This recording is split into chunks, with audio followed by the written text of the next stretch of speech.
Hey guys, in this video, I'm going to show you how to fix the Reconnect loop in League of Legends. Now keep in mind, this doesn't work for everyone, so just try it out and see if it works for you. First, search for League of Legends, right-click it, and hit Open File Location.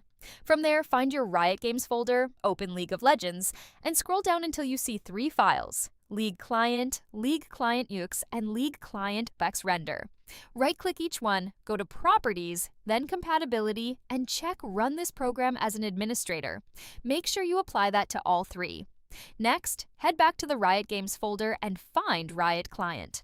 From there, locate Riot Client Services and do the exact same thing. Properties, Compatibility, Run as Administrator. Once that's all done, close League completely and reopen it to see if that fixed it. If it didn't, hit Ctrl+Shift+Delete to open Task Manager, click on the Details tab, find League Client UX Render, and end that task. Then relaunch and see if that does the trick. And if none of that works, try repairing your League of Legends through the Riot client.